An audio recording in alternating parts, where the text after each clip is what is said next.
আসসালামু আলাইকুম রহমতুল্লাহ বারাকাতু। সুপ্রিয় শিক্ষার্থীরা, তোমরা সবাই কেমন আছো? আশা করি সবাই ভালো আছো এবং রীতিমতো অনলাইন ক্লাসগুলো দেখছো, সে অনুযায়ী লেখাপড়া চালিয়ে যাচ্ছ।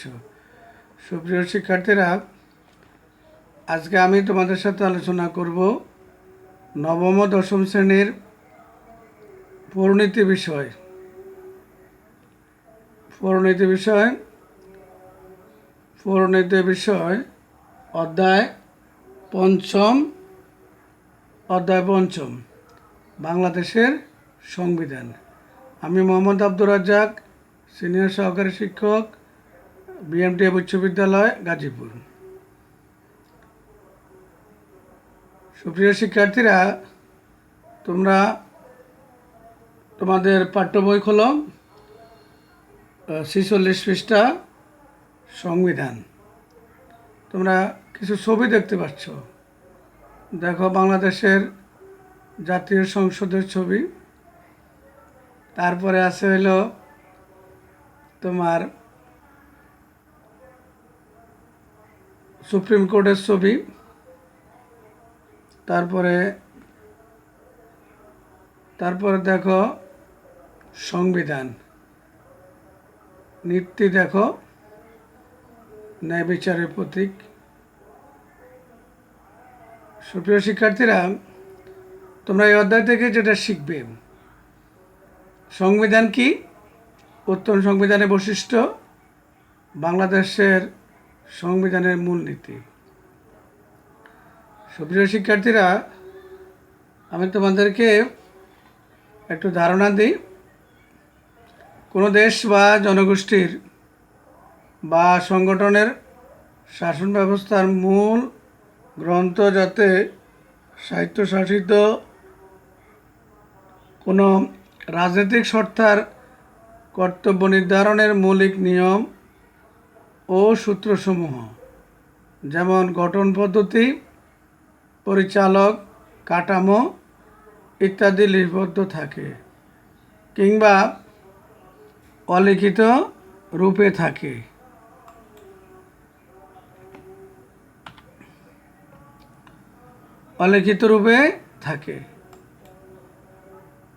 বা প্রচলিত থাকে, তাকে সংবিধান বলে।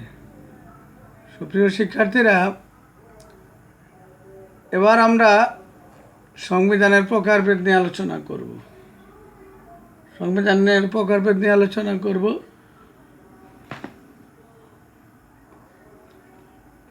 লক্ষ্য করো, সংবিধান প্রধানত দুই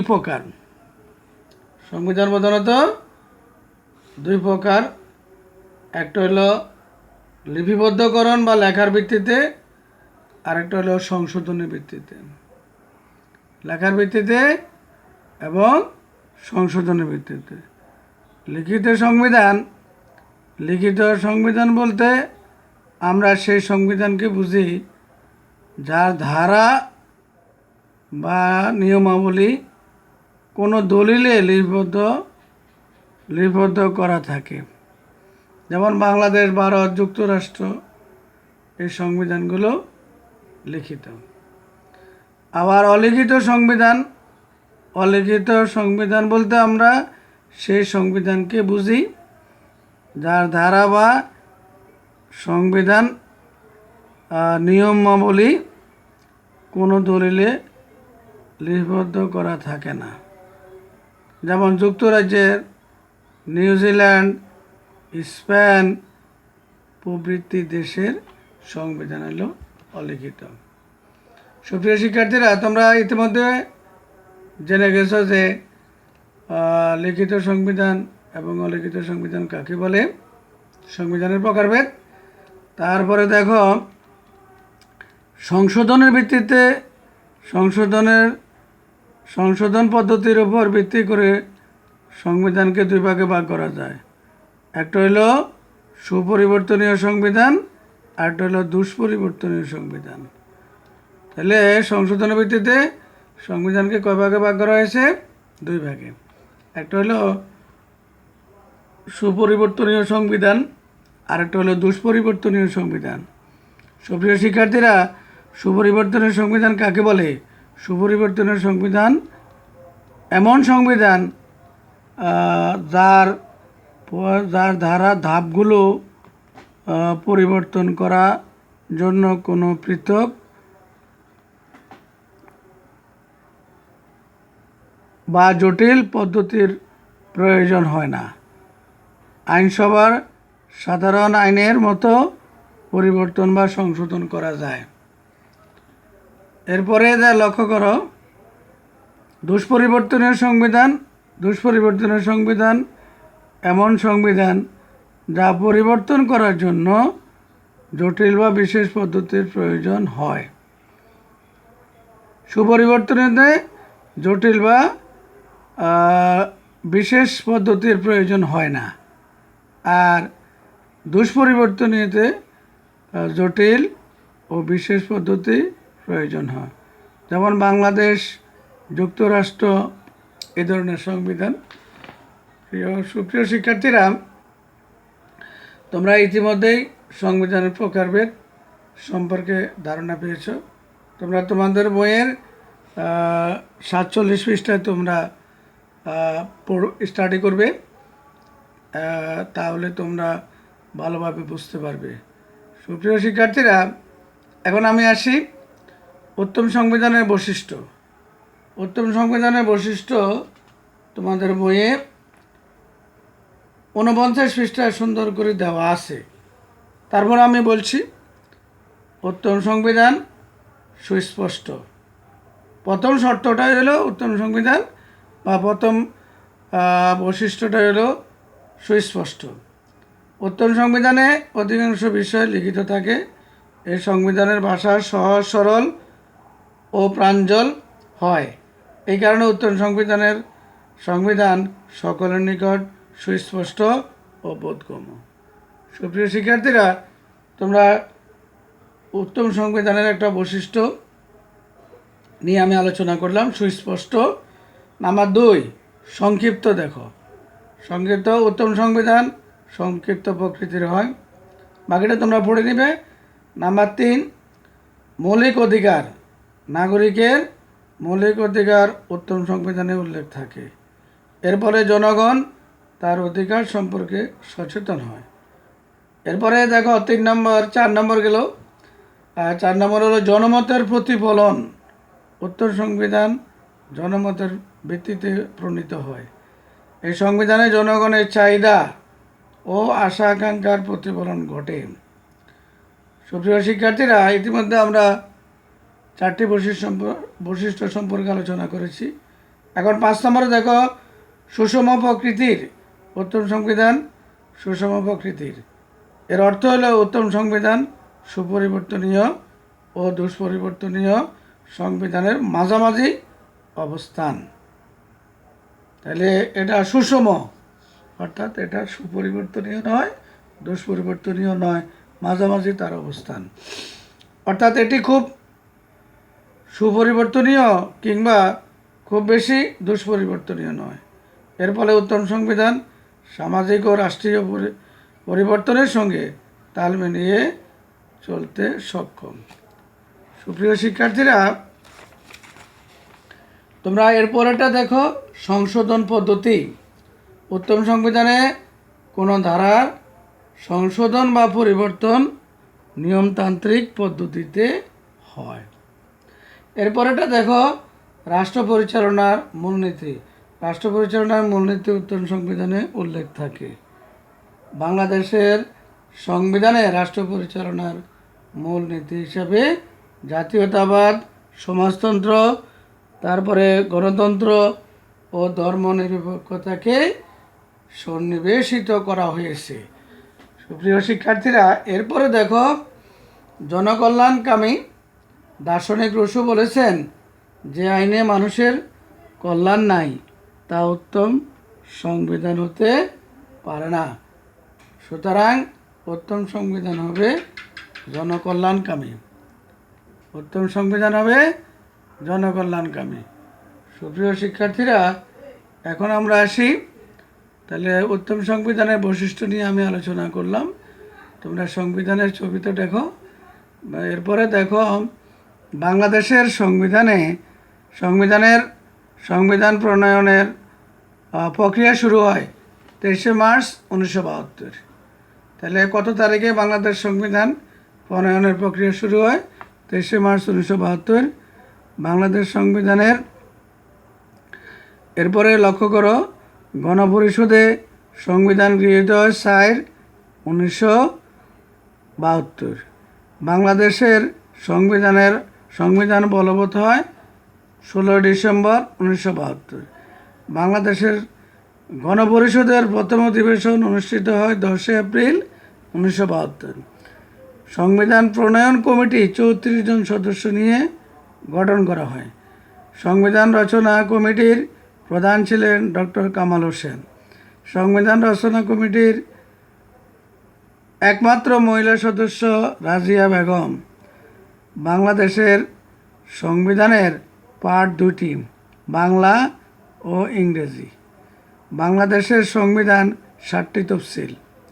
বাংলাদেশের সংবিধানে 11টি অনুচ্ছেদ আছে। বাংলাদেশের সংবিধানে ধারা আছে 153টি। বাংলাদেশের প্রথম হস্তলেখা সংবিধানের মূল লেখক আব্দুর রউফ। তাহলে আব্দুর রউফ উনি এলেন হাতে লেখা। বাংলাদেশ সংবিধানটা হস্তলেখা সংবিধানের মূল লেখক হইল আব্দুর রউফ। বাংলাদেশ সংবিধানের ধারা হইল 153, অনুচ্ছেদ হইল 11, তফসিল হইল 7। তারপরে বাংলাদেশ সংবিধান ইংরেজি এবং বাংলা দুটি ভাষায় আছে, রচনা করা হয়েছে।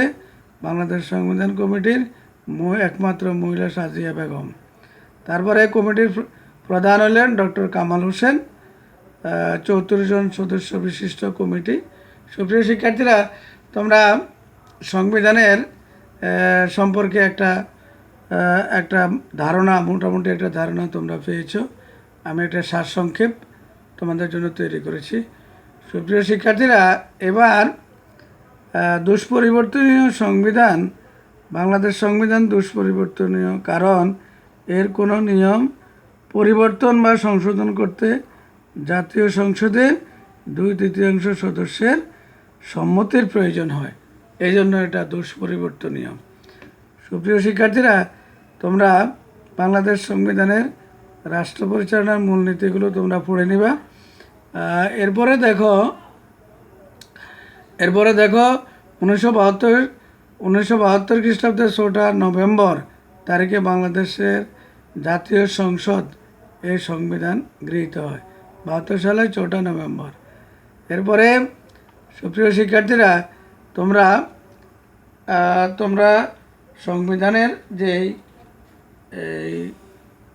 সংবিধানের যে সংশোধনীগুলো এগুলো তোমরা পড়ে নিবা। এরপরে তোমাদের বইয়ের মধ্যে 51 পৃষ্ঠা আছে। সুপ্রিয় শিক্ষার্থীরা, এখন লক্ষ্য করো,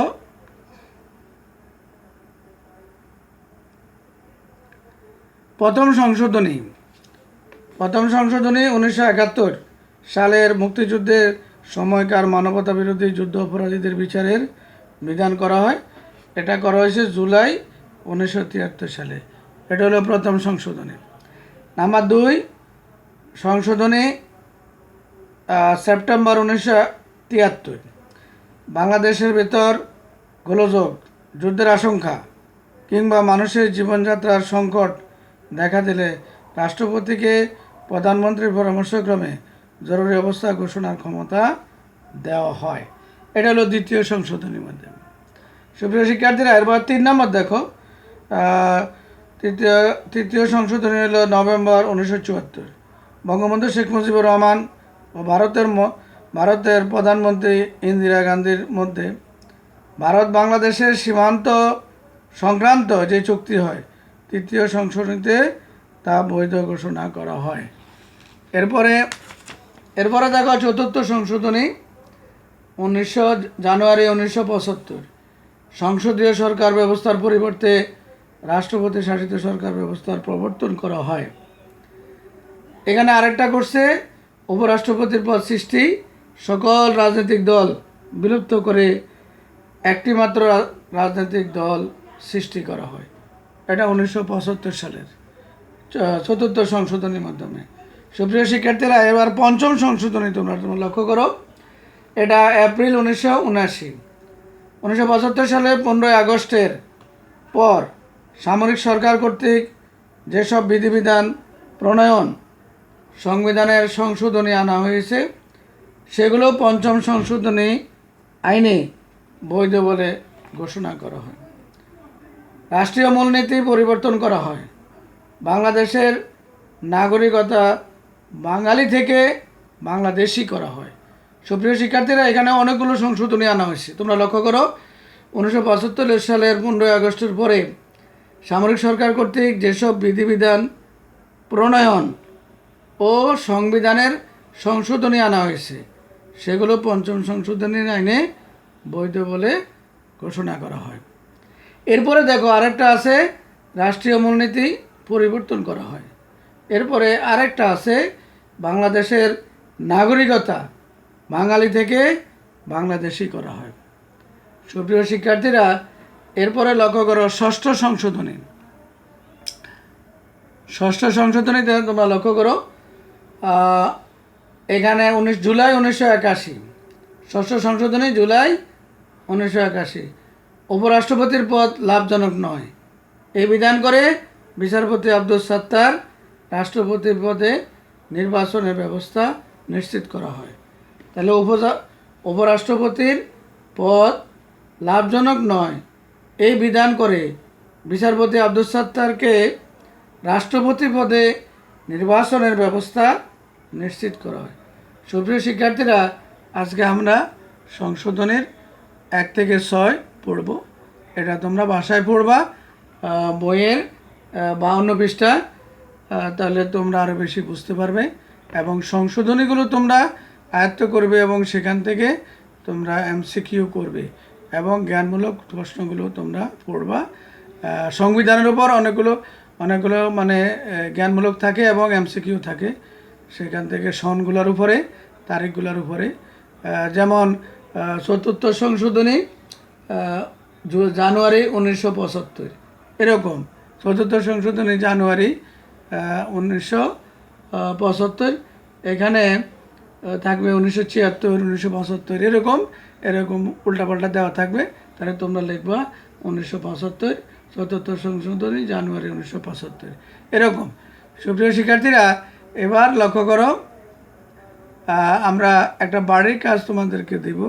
সেটা হলো বাংলাদেশ সংবিধান কি, উত্তম সংবিধান ব্যাখ্যা করো। সবাইকে ধন্যবাদ জানিয়ে আমি আমার ক্লাস এখানে শেষ করছি।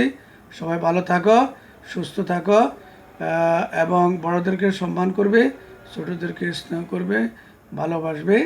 রীতিমতো অনলাইন ক্লাসগুলো দেখবে আর স্টাডি করবে, তোমরা বেশি বেশি স্টাডি করবে এবং লিখবে। তোমরা বাসায় হাতের লেখা সুন্দর করা তোমাদের এখনই উপযুক্ত সময়। তোমরা সবাই ভালো থাকো এবং সুস্থ থাকো এই কামনায় সবাইকে আবারও ধন্যবাদ জানিয়ে বিদায় নিচ্ছি। আল্লাহ হাফেজ।